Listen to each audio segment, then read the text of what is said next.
ओम शांति। हम सभी बहुत भाग्यवान हैं जो हमें स्वयं भगवान से ईश्वरीय बुद्धि मिली है। हम सब जानते हैं कि संसार में सबसे ज्यादा महत्व मनुष्य की बुद्धि का ही है। यद्यपि मन की शक्ति सबसे बड़ी है, लेकिन मन की शक्ति को भी कंट्रोल करने वाली बुद्धि की शक्ति है और हमें मिली है भगवान से सद्बुद्धि। और सद्बुद्धि कैसे मिली?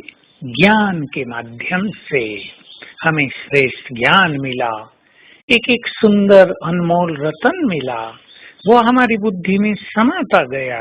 बुद्धि को एक दिव्य विवेक प्राप्त होता गया, एक सूक्ष्म एनर्जी प्राप्त होती गई।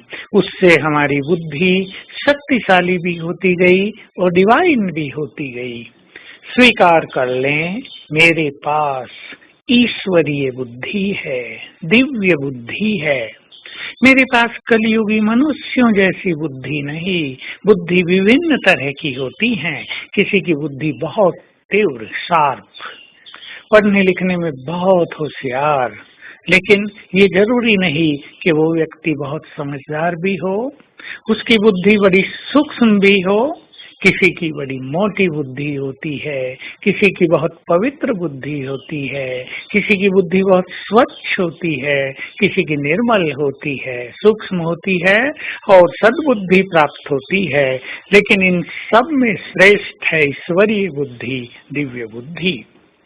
हमें वो बुद्धि प्राप्त है। हम अपनी बुद्धि का इसी तरह प्रयोग करें। देख लें, हमारे विचार सद्विचार हैं। दूसरों के प्रति हमारे मन में कोई बुरी भावना, बुरी दृष्टि, क्रोध की फीलिंग तो नहीं है। ये ईश्वरीय बुद्धि का प्रमाण नहीं है। ईश्वरीय बुद्धि माना जिस बुद्धि में सदा ज्ञान रत्न घूमते रहे, जो ज्ञान में विचरण करती रहे, ज्ञान से ओतप्रोत रहे, ज्ञान का संपूर्ण प्रकाश जिस बुद्धि में समा गया हो, अज्ञान की जहाँ कोई भी जगह शेष न बची हो, ऐसी बुद्धि मन को सहज ही कंट्रोल कर लेती है, मन को एक अच्छी दिशा दे सकती है। यदि आप अपने मन को कंट्रोल नहीं कर पा रहे हैं, यदि आपका मन अननेसेसरीली आपकी इच्छा के विरुद्ध ही इधर उधर भटकता है, यदि आपका मन बहुत परेशान रहता है, यदि आपके मन में बेचैनी और अशांति रहती है, तो समझ लें आपके पास ईश्वरीय बुद्धि नहीं है। अब अपनी बुद्धि को डिवाइन करो, ज्ञान रत्नों से भरपूर करें।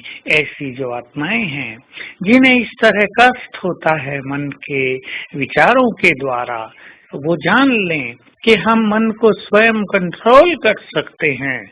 स्वयं भगवान के द्वारा दिया गया ज्ञान हमारी बुद्धि में समाया हुआ है। ज्ञान में बहुत शक्ति होती है।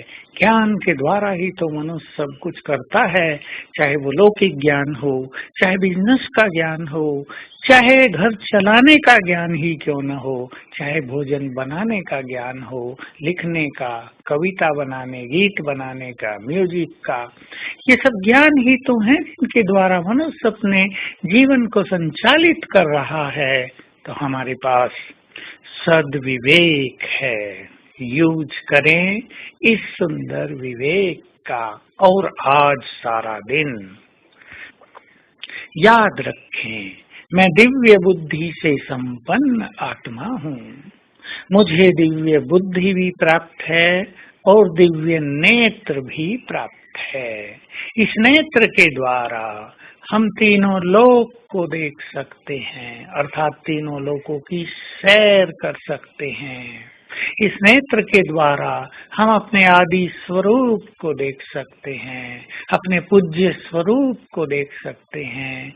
चारों युगों में हमारे क्या क्या हीरो पार्ट रहे, उन्हें देख सकते हैं। हम इस दिव्य नेत्र के द्वारा, दिव्य बुद्धि के द्वारा अपने संपूर्ण पार्ट्स को देख सकते हैं। जरूरत इस चीज की है कि हम अपनी बुद्धि को स्वच्छ करें। तो आइए आज तीनों लोकों में सैर करें। ड्रिल करेंगे, मैं आत्मा इस देह में हूँ, फिर सूक्ष्म लोक में बाबा के साथ, फिर परम धाम में शिव बाबा के साथ, फिर वापिस अपनी देह में। इस तरह ऊपर जाना और नीचे आने की निरंतर प्रैक्टिस रखेंगे प्रति घंटे। ओम शांति।